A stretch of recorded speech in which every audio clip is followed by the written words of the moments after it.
কোনো 15,000 যুৱক তাত ট্ৰেইনিং ল'ব যোৱা নাই। এইটো মল্লিকাৰ্জুন খাৰ্গে ল'ৰা প্ৰিয়ংক খাৰ্গে এটা অপপ্ৰচাৰ চলাইছে। তেওঁৰ দেউতাক মল্লিকাৰ্জুন খাৰ্গে ভূপেন হাজৰিকাক ভাৰত ৰত্ন দিওঁতেও অত্যাধিক লজ্জাজনক মন্তব্য প্ৰদান কৰিছিল। এই গোটেই খাৰ্গে পৰিবাৰজনেই অসম বিৰোধী। বাপেকে ভূপেন হাজৰিকাক অপমান কৰিছে, পুতেকে অসমৰ যুৱ শক্তিক অপমান কৰিছে। মই ভাবোঁ যে কংগ্ৰেছ দলে ইয়াৰ বিপক্ষে মাত মাতিব লাগে আৰু কংগ্ৰেছ দলে তেওঁক বুজাব লাগে অসমৰ সংস্কৃতি কি, অসমৰ যুৱ শক্তিৰ ক্ষমতা কিমান, তাৰ বিষয়ে নিশ্চয় তেওঁক বুজোৱাৰ দায়িত্ব, তেওঁক সকলো ইতিহাস বুজোৱাৰ দায়িত্ব কংগ্ৰেছ দলে ল'ব লাগে। আৰু প্ৰিয়ংক খাৰ্গেৰ ওপৰত মোৰ মন্তব্য যোৱাকালি মই দিছোঁৱেই।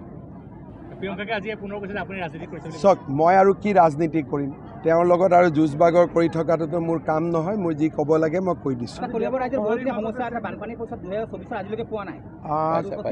মোৰ মতেদি বহুতখিনিয়ে পাইছে, দুই এজনে ক'ৰবাত পোৱা নাই। টেকনিকেল কথা সেইটো। এনে সংস্কৃতিৰ বিৰুদ্ধে চৰকাৰে ব্যৱস্থা লৈছে, বীৰ লাচিত সেনাৰ বিৰুদ্ধে কঠোৰ হৈছে। আন দল সংগঠন যিসমূহে চান্দা লৈছে তেওঁলোকৰ বিৰুদ্ধে ব্যৱস্থা। বৰ্তমান অসমত শদিয়াৰ পৰা ধুবুৰীলৈ পইচা উঠোৱা পাৰ্টি বীৰ লাচিত সেনাই আছে। গতিকে তেওঁলোকৰ বিৰুদ্ধে আমি কঠোৰ ব্যৱস্থা লৈছোঁ আৰু কঠোৰ ব্যৱস্থা ল'ম। বাকী ঠাই বিশেষে যিসমূহ ঘটনা আছে তাকো মই কালি এছপিক কৈছোঁ যাতে তাৰ বিষয়ে নজৰ ৰাখে। মই এইবিলাক নাম টাম নাজানো। মই এটাই জানো যে এই সংগঠনটোৱে শদিয়াৰ পৰা ধুবুৰীলৈ চান্দা উঠাই এটা ব্যাপক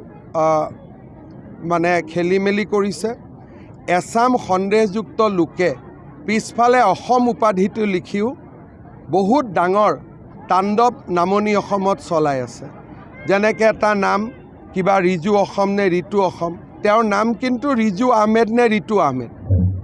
অসম নামটো লগাই এতিয়া গোটেই মানুহক বিপথে পৰিচালিত কৰাৰ কামতো তেওঁলোক লাগি পৰিছে, বিশেষকৈ নামনি অসমত। গতিকে এই সংগঠনটোৰ বিৰুদ্ধে চৰকাৰ কঠোৰ হৈছে আৰু কঠোৰ হ'ব। আজি 32,000 মহিলা উদ্যমিতা আঁচনিৰ ধন পালে। এই আঁচনিত এটা ৰাস্তা তৈয়াৰ কৰা হৈছে। এই ৰাস্তা দি গৈ থাকিলে পৰৱৰ্তী সময়ত মহিলাসকলে 25,000 আৰু 50,000 টকা পাবলৈ সক্ষম হ'ব। SITয়ে সোনকালে চাৰ্জশ্বিট দিব। আমি ইতিমধ্যে মোক SITয়ে জনোৱা মতে তেওঁলোকে তদন্তৰ প্ৰক্ৰিয়া প্ৰায় সম্পূৰ্ণ কৰিছে। এইটো কেশৱ মহন্ত ডাঙৰীয়ে জানিব, মোৰতো মইতো নাজানো। প্ৰতিবাদটোতো কৰা ভাল, কিন্তু লোকেল মন্ত্ৰী আছেই, তেওঁৰ লগত কথা পাতিব। ডিচেম্বৰ আপোনালোকে যিবিলাক মানুহৰ কথা শুনি থাকে তেওঁলোকৰ বিষয়ে প্ৰথমটো মই পঢ়িব লাগিব। নপঢ়াকৈ মই কি উত্তৰ দিম? কাৰ কথা কি কৈছে, ইমান টুইট চাই থাকিব, ফেচবুক চাই থাকিব, মোৰতো সময় নাই। ৰাতি 2-3টাত শুব লাগে, তাৰ লগত যদি আকৌ চবৰে ফেচবুক পোষ্টবিলাক চাব লাগেতো ৰাতি শুবই সময় নাপাম, 2 ঘণ্টাও নাপামগৈ। AGPৰ লগত মিত্ৰতাটো থাকিব, নাথাকাৰটো কথা নহয়, খালি ছিটবিলাক অলপ পৰিৱৰ্তন হ'ব। অলৰেডি হৈ গ'লতো, 1 অক্টোবৰৰ পৰা দৰমহা বৃদ্ধি হৈয়ে গ'ল চবৰে। হ'ব।